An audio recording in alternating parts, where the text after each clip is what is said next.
नमस्कार, आप देख रहे हैं इंडिया हेड और मैं हूं आपके साथ रोहित झा। यूपी में 10 सीटों पर विधानसभा उपचुनाव की अपडेट आ गई है। अकेले 9 सीटों पर बीजेपी चुनाव लड़ने की तैयारी कर रही है। तो सूत्रों के हवाले से बड़ी खबर आपको बता रहे हैं, अकेले 9 सीटों पर उपचुनाव की तैयारी में है बीजेपी, यानी कि 10 में से 9 सीटों पर बीजेपी चुनाव लड़ेगी। वहीं आरएलडी के खाते में जो मीरापुर की सीट है वो जा सकती है। तो यानी कि मीरापुर के अलावा जितनी भी 10 सीटें हैं, 9 सीटें हैं बाकी की, उस पे बीजेपी चुनाव लड़ने की तैयारी कर रही है। तो इस वक्त की बड़ी खबर आपको बताते हैं, यूपी में 10 सीटों पर विधानसभा उपचुनाव होना है, उसको लेकर ये ताजा अपडेट आपको बताते चले। 9 सीटों पर चुनाव लड़ने की तैयारी बीजेपी की तरफ से की जा रही है। तो वहीं आरएलडी को एक सीट दी जाएगी, यानी कि जो मीरापुर की सीट है वो आरएलडी को दी जाएगी। अलीगढ़ की खैर सीट के लिए भी आरएलडी लगी हुई है, ऐसा सूत्रों के हवाले से खबर मिल रही है। लेकिन सुभाषपा निषाद पार्टी को एक भी सीट नहीं मिलेगी। तो 2022 चुनाव में कटहरी मझगवां सीट निषाद पार्टी के खाते में थी, लेकिन 9 सीटों पर सीएम योगी चुनाव लड़ने की तैयारी में लगे हुए हैं। हर सीट की मंत्रियों से लेकर पदाधिकारियों को जिम्मेदारी दी गई है। तो बीजेपी की तरफ से तैयारी की जा रही है। करीब 9 सीटों पर बीजेपी चुनाव लड़ने वाली है, तो वहीं एक सीट आरएलडी को दी जाएगी। तो यूपी में विधानसभा का उपचुनाव होना है और उससे पहले ये बड़ी खबर आपको बता दें, जिस प्रकार से लोकसभा में बीजेपी का प्रदर्शन रहा था वो बहुत ही अच्छा नहीं माना जाएगा। सपा का प्रदर्शन ज्यादा बेहतर था, लेकिन अब विधानसभा उपचुनाव में बीजेपी कोई गलती नहीं करना चाहती और बीजेपी अपने प्रदर्शन को सुधारना चाहती है। तो 10 में से 10 सीटों पर चूंकि विधानसभा उपचुनाव की तारीख का ऐलान होना है, चुनाव होना है, और करीब 9 सीटों पर अब बीजेपी जो है वो चुनाव लड़ने की तैयारी में है। आरएलडी के खाते में जो मीरापुर की सीट है वो जाने वाली है। तो यूपी में 10 विधानसभा सीटों पर उपचुनाव की तैयारी जो है वो बीजेपी की तरफ से की जा रही है। 9 सीटों पर बीजेपी की तरफ से तैयारी की जा रही है। 9 सीटों पर बीजेपी चुनाव लड़ेगी, वहीं जो एक सीट है वो आरएलडी के खाते में जाएगी।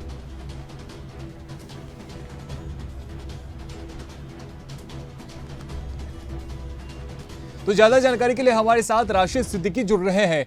राशिद, देखिए, यूपी में 10 विधानसभा सीटों पर उपचुनाव की जो है वो डेट जो है वो सामने आ चुकी है, तैयारी जो है वो की जा रही है। अकेले 9 सीटों पर जो बीजेपी है वो चुनाव लड़ेगी, वहीं सिर्फ एक सीट जो है वो आरएलडी के खाते में गई है। तो बीजेपी कहीं ना कहीं लोकसभा चुनाव के बाद जो प्रदर्शन था उसको बेहतर करने की कोशिश करेगी।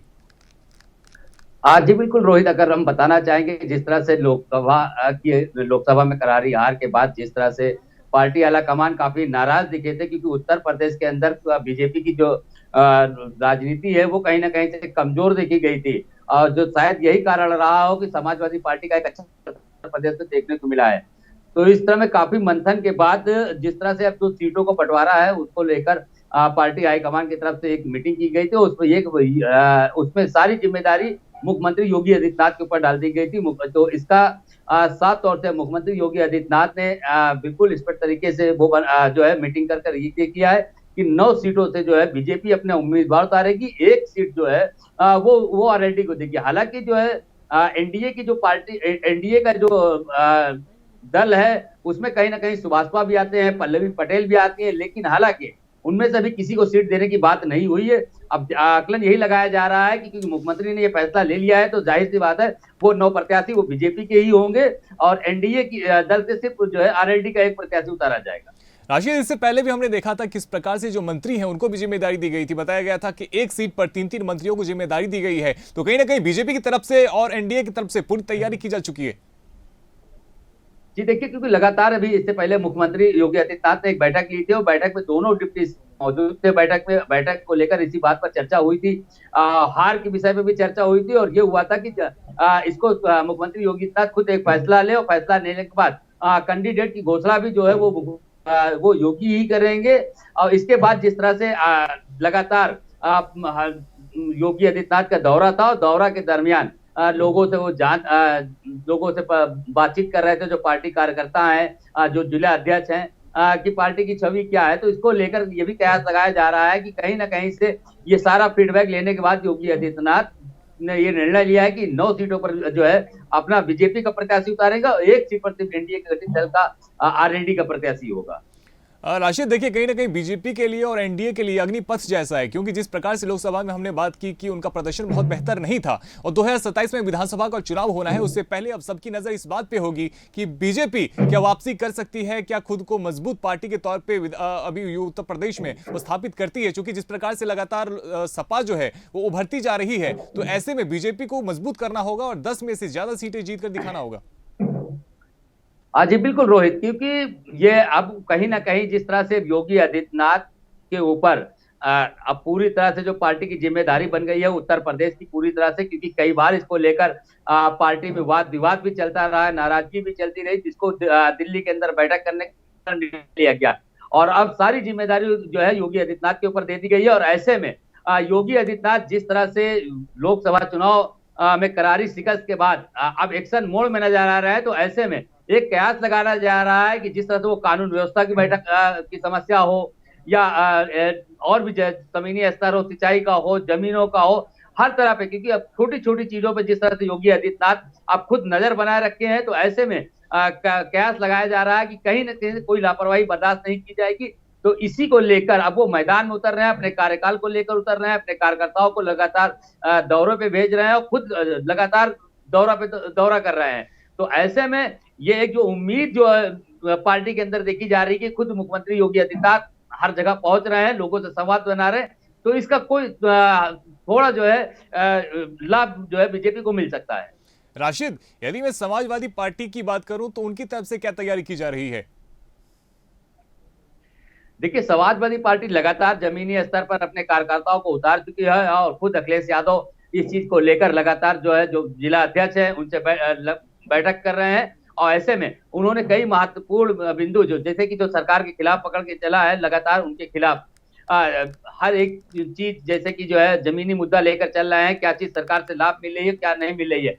और अभी जैसे वक्त का मामला अभी ताजा चला है, इसको लेकर भी उन्होंने अपने सभी कार्यकर्ताओं को मैदान में उतार दिया है। लेकिन जितनी मजबूती से वो जो है अखिलेश यादव चुनाव लड़ने का प्रयास कर रहे हैं, वो जमीनी स्तर पर ना के बराबर अभी देखने को मिल रहा है। क्योंकि कहीं ना कहीं अभी उनके अंदर जिस तरह से आरोप प्रत्यारोप वाले जो भी दौर चला था, जो अयोध्या वाला मामला चला था, तो ऐसे में लेकर कहीं ना कहीं सरकार उनकी छवि को धूमिल का वो भी करेगी और दोनों तरफ से ये बहुत शुक्रिया राशिद आपका इस तमाम जानकारी के लिए। तो देखिए, अब उत्तर प्रदेश में जो उपचुनाव होने हैं उसमें से 10 में से 9 सीटों पर जो भाजपा है वो चुनाव लड़ने वाली है और एक सीट आरएलडी के खाते में जाएगी। तो बीजेपी की तरफ से पूरी तैयारी कर ली गई है। 10 में से 9 सीटों पर अकेले बीजेपी चुनाव लड़ेगी और जो एक सीट है वो आरएलडी के खाते में जाने की संभावनाएं जो है उसकी नजर आ रही है।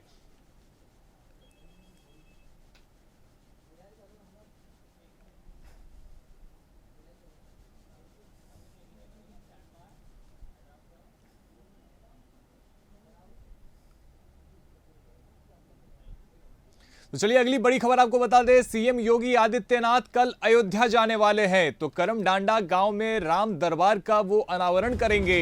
तो मिल्कीपुर विधानसभा उपचुनाव को लेकर भी मंथन करेंगे। तो योगी आदित्यनाथ कल अयोध्या जाने वाले हैं। तो विधानसभा उपचुनाव से पहले कल सीएम योगी आदित्यनाथ अयोध्या जाएंगे, करमडांडा गांव में राम दरबार का अनावरण करेंगे। तो वहीं मिल्कीपुर विधानसभा उपचुनाव की तैयारी को लेकर उसको लेकर मंथन करेंगे। तो इस वक्त की बड़ी खबर आपको बता दें, उत्तर प्रदेश में 10 विधानसभा सीटों पर उपचुनाव होना है और उससे पहले कल सीएम योगी आदित्यनाथ अयोध्या जाने वाले हैं। हमारे साथ ज्यादा जानकारी के लिए राशिद सिद्दीकी जुड़ चुके हैं। राशिद, सीएम योगी आदित्यनाथ कल अयोध्या जाने वाले हैं, क्या कुछ तैयारी है? जी बिल्कुल रोहित, बताना चाहेंगे अयोध्या में चुनाव हारने के बाद उत्तर प्रदेश के मुख्यमंत्री योगी आदित्यनाथ ये दूसरा दौरा उनका होगा और मिल्कीपुर सीट को लेकर एक खास प्रयास लगाया जा रहा है, क्योंकि देखिए अयोध्या कहीं ना कहीं से एक बड़ी सीट मानी गई है और जिस तरह से करारी हार मिली थी भारतीय जनता पार्टी को, इसको लेकर मुख्यमंत्री का जो दूसरा दौरा जो होने जा रहा है ये कहीं ना कहीं मिल्कीपुर सीट को लेकर होने जा रहा है। क्योंकि वहां से जो प्रत्याशी थे मिल्कीपुर से अयोध्या प्रसाद जो इस समय सांसद है समाजवादी पार्टी के, उनके लड़के को सीट उतारने की बात समाजवादी पार्टी कर रही। तो ऐसे में ये एक मिल्कीपुर की कड़ी टक्कर देखने को मिले, इसी को लेकर कि मुख्यमंत्री योगी आदित्यनाथ कोई ऐसा जो है मौका चूकना नहीं चाहते हैं, लगातार खुद अयोध्या जाकर अयोध्या का जो दौरा लगातार कर रहे हैं। तो ऐसे में ये कयास लगाया जा रहा है कि अयोध्या में मिल्कीपुर सीट बीजेपी के लिए महत्व जरूरी सीट है। इसको लेकर खुद मुख्यमंत्री योगी आदित्यनाथ उस सीट पर नजर बनाए रखें, लोगों से संवाद करेंगे, लोगों की समस्याएं सुनेंगे और वहां के अधिकारियों को सख्त आदेश देंगे, वहां किसी पर जनता प्रकार की जो है समस्या न होने पाए। बिल्कुल राशिद, जिस प्रकार से लोकसभा में हमने देखा था कि अयोध्या में बहुत ज्यादा बेहतर प्रदर्शन बीजेपी का रहा नहीं था, वहां पे हार का सामना करना, इसके बाद से पूरे देश में सवाल उठा था कि आखिर अयोध्या की सीट बीजेपी के हाथ से कैसे जा सकती है। और अब बीजेपी को खुद को साबित करने के लिए ये जो विधानसभा का उपचुनाव है, इसमें मिल्कीपुर का जो सीट है वो उसे जीतना ही पड़ेगा। जी बिल्कुल, क्योंकि देखिए रोहित, बहुत बड़ा सवाल, क्योंकि देखिए उत्तर प्रदेश की जो सीटें गई भारतीय जनता पार्टी से, उसको शायद भारतीय जनता पार्टी के लोगों ने भी निराशा उसको संतोषजनक अपने अंदर ले लिया।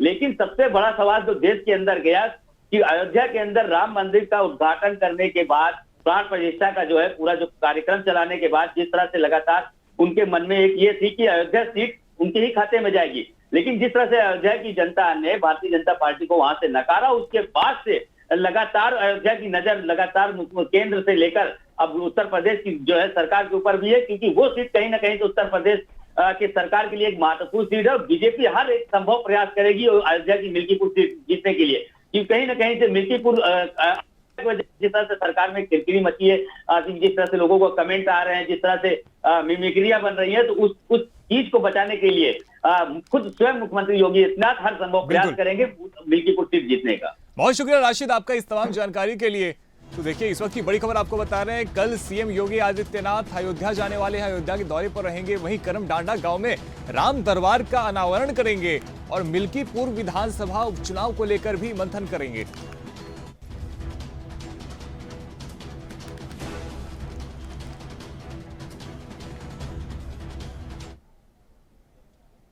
तो इस वक्त की एक और बड़ी खबर आपको बता दें, सपा यूथ विंग अभियान चलाने वाली है। सपा के युवा संगठन एक माह तक एक कार्यक्रम चलाएंगे। 9 से 31 अगस्त तक सदस्यता अभियान चलाया जाएगा। तो समाजवादी पार्टी की तरफ से जो उनका यूथ विंग है वो एक अभियान चलाएगा और उस यूथ विंग के तहत 9 से 31 अगस्त तक सदस्यता अभियान चलाया जाएगा।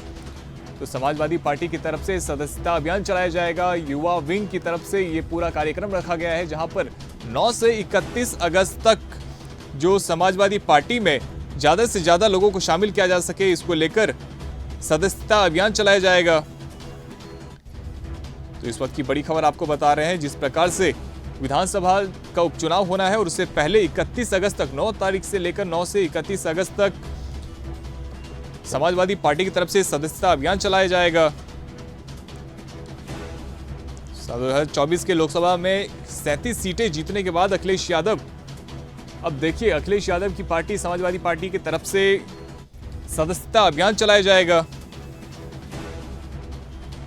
जिस प्रकार से लोकसभा चुनाव में 37 सीटें जीती थी समाजवादी पार्टी ने और उसके बाद में अब कहीं ना कहीं 2027 के चुनाव को ध्यान में रखते हुए और उससे पहले विधानसभा चुनाव को ध्यान में रखते हुए सपा के यूथ विंग के द्वारा एक माह तक करीब ये कार्यक्रम चलाया जाएगा। 9 से 31 अगस्त तक इस सदस्यता अभियान चलाई जाएंगे, जिसमें ज्यादा से ज्यादा लोगों को समाजवादी पार्टी की सदस्यता जो है वो दिलवाई जाएगी।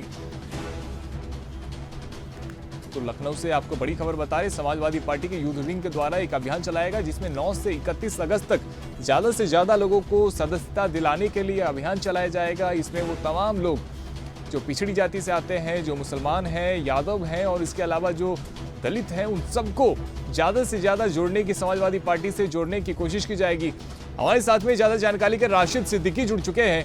राशिद, समाजवादी पार्टी के यूथ विंग के द्वारा एक महीने तक करीब 9 से 31 अगस्त तक सदस्यता अभियान चलाया जाएगा, क्या कुछ अपडेट है इसमें?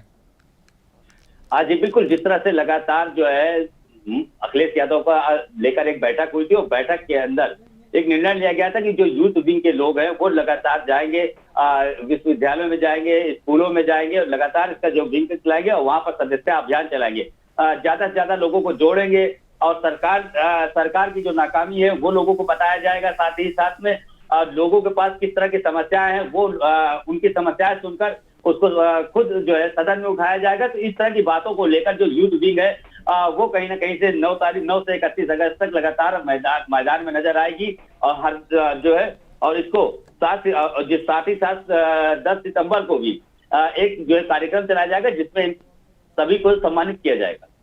जी बिल्कुल राशिद, और देखिए जिस प्रकार से लोकसभा चुनाव में भी समाजवादी पार्टी ने प्रदर्शन किया था, सबसे बड़ी पार्टी बनकर उभरी, तो इससे सारे कार्यकर्ता भी जो है उनका हौसला बुलंद है और कहीं ना कहीं इसी के तहत अब ज्यादा से ज्यादा उनमें उत्साह नजर आ रहा है और ज्यादा लोगों को सदस्यता दिला जाए इसका प्रयास किया जा रहा है।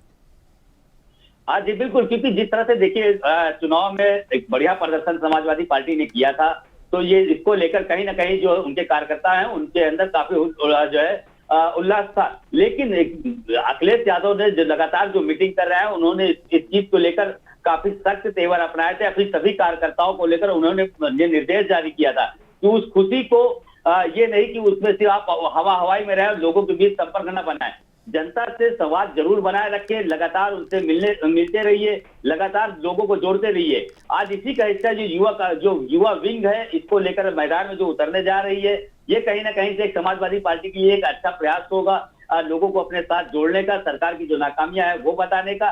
तो इसको लेकर जिस तरह से वो जो मैदान में उतरने वाली है, अब ये देखना होगा ये कितना इनके लिए सफल साबित होता है। बहुत शुक्रिया राशिद आपका इस तमाम जानकारी के लिए। तो देखिए समाजवादी पार्टी की तरफ से 9 से 31 अगस्त तक सदस्यता अभियान चलाया जाएगा, जिसमें ज्यादा से ज्यादा युवकों को जोड़ने की कोशिश की जाएगी, युवाओं को जोड़ने का प्रयास किया जाएगा। तो समाजवादी पार्टी की तरफ से 9 से 31 अगस्त तक सदस्यता अभियान चलाया जाएगा।